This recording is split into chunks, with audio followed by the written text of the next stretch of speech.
Kadar hutang isi rumah yang mencecah RM1.53 trilion pada akhir Disember 2023 dinilai tinggi oleh Bank Negara Malaysia BNM.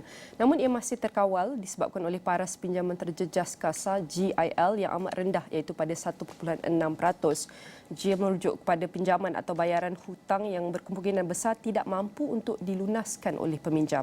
Nisbah hutang isi rumah berbanding keluaran dalam negara kasar KDNK pada akhir 2023 pula meningkat sedikit kepada 84.2% berbanding tahun 2018 iaitu 82%. Dan Kabinet BNM Dato' Abdul Rashid Ghafur berkata Bank Pusat itu walau bagaimanapun akan terus memerhatikan dengan rapat paras hutang isi rumah negara. Dan bagi mengulas lanjut kita bersama Dekan Fakulti Ekologi Manusia Universiti Putra Malaysia UPM merupakan Profesor Dr. Muhammad Fazli Sabri. Saya nak ucapkan terima kasih Prof kerana sudi meluangkan masa bersama kami pada pagi ini.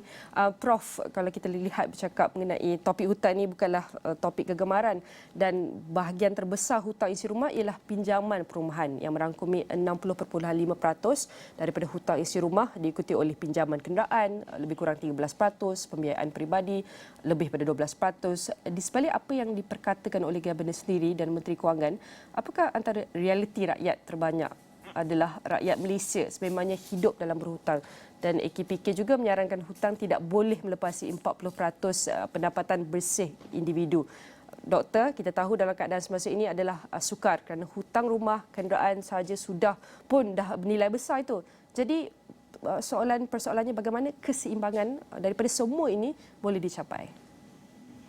Terima kasih Nina. Ini saya ingat antara isu-isu yang hangat akhir ini lah berkaitan dengan hutang isi rumah 84.2%, malah kalau tak berbanding dengan negara-negara jiran kita juga.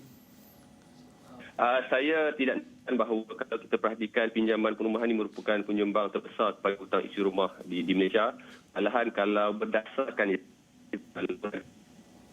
dosa menunjukkan bahawa pembelanjaan untuk perumahan ini merupakan yang tertinggi berbanding 12 kumpulan utama pembelanjaan, sekitar 23%.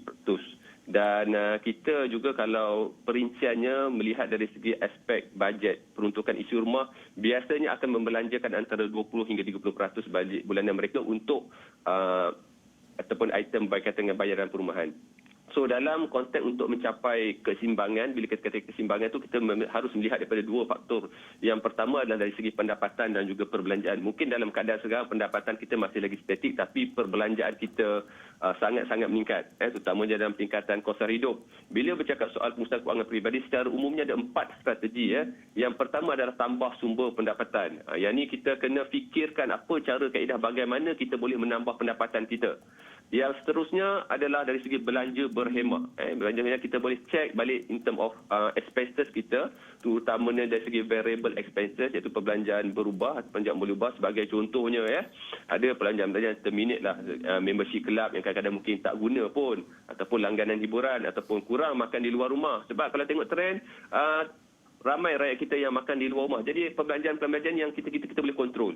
Seterusnya lindungi apa yang dimiliki dan tambah nilai, itu berkaitan dari segi aspek berkaitan pelaburan.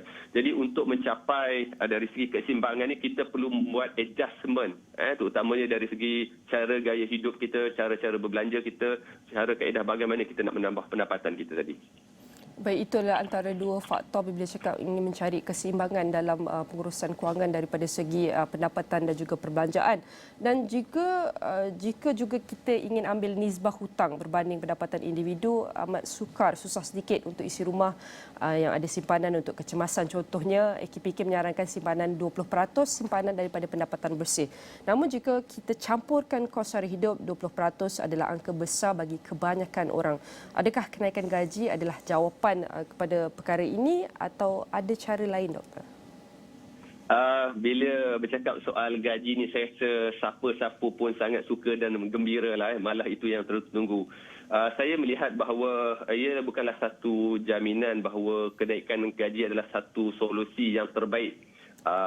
Kerana kita sedia maklum apabila kerajaan baru saja buat kajian atau baru saja nak umumkan akan berlaku kenaikan gaji, belum lagi pun naikkan Nina, harga barang dan perkhidmatan automatik akan mahal. Betul. Tapi saya melihat bahawa ianya sangat membantu, terutamanya isi rumah yang berada dalam keadaan kesempitan kewangan ataupun kita kata income adequacy tidak cukup berkekuatan. Bila tanya cukup tak cukup ni very subjektif. Sudah pasti bila tanyanya sama ada dia kumpulan T20 pun M40, B40 tidak cukup lah. Jadi realitinya masyarakat memang melihat bahawa peningkatan pendapatan, gaji dan sebagainya merupakan kaedah untuk membantu mereka.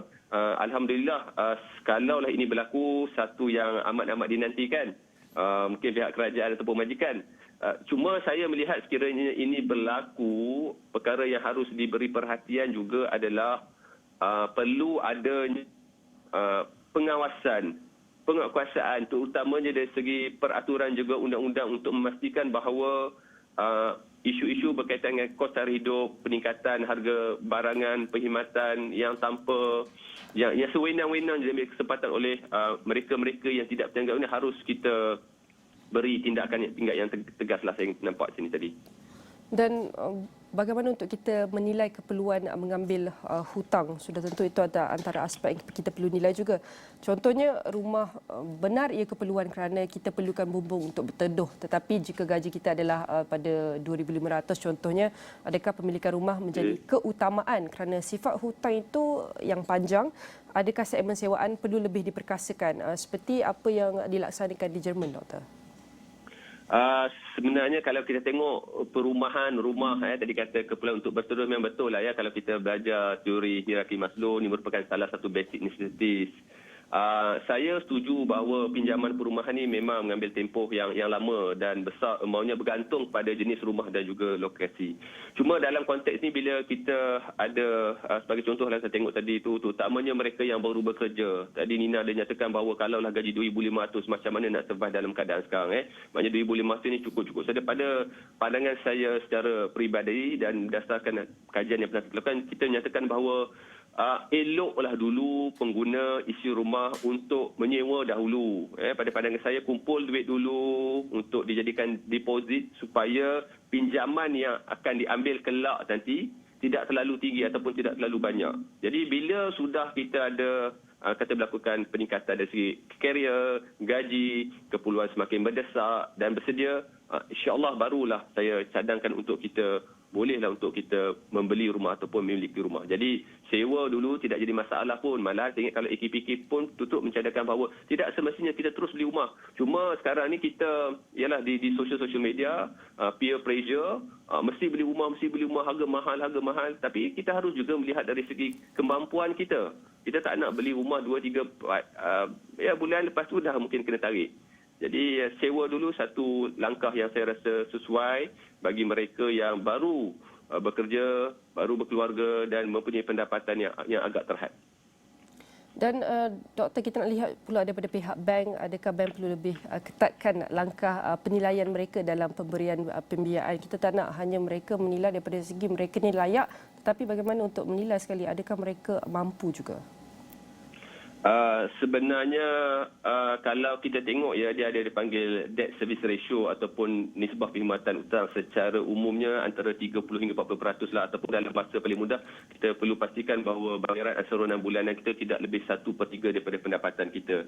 Tapi dalam konteks berkaitan dengan pinjaman perumahan ni memang betul ada setengah isteri kewangan tu boleh menawarkan sehingga 50-80%.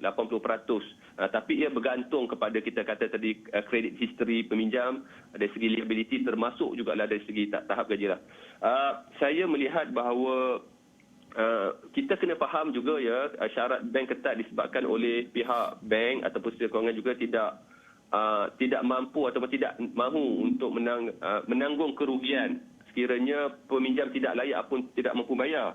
Tapi dalam masa yang sama juga ada juga yang katakan bahawa kadar faedah sangat tinggi. Jadi dalam konteks ni saya lihat bahawa kalau terlalu ketat dari segi undang-undang, polisi tinggikan menyukar, akan berlaku juga masalah berkaitan dengan lambakan rumah yang tidak terjual. Itu dah masalah lain. Akan memberi kesan juga kepada ekonomi.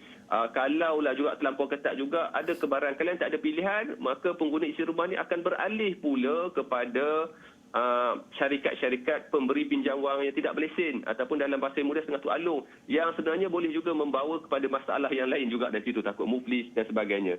Jadi saya melihat dalam konteks ni perlu ada kita kata win-win situation dan saya juga mencadangkan bahawa konsep rent to own sesuai dan juga boleh diperkenalkan kat sini. Jadi bank perlu mencari keadaan terbaik macam mana nak menarik pelanggan, nak membantu pelanggan, dan pelanggan juga harus, saya rasa di sini dibantulah terutamanya mereka-mereka yang berada dalam kumpulan pendapatan rendah dan sebagainya lah tadi.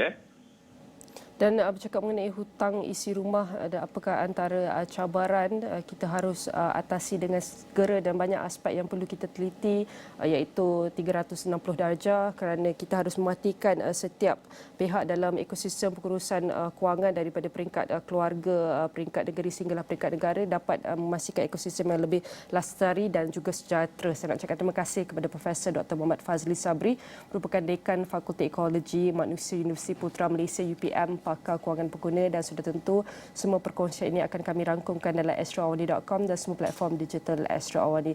Dan sekian saja perkongsian di Niaga Awani bersama saya Dina Rozman. Salam hormat.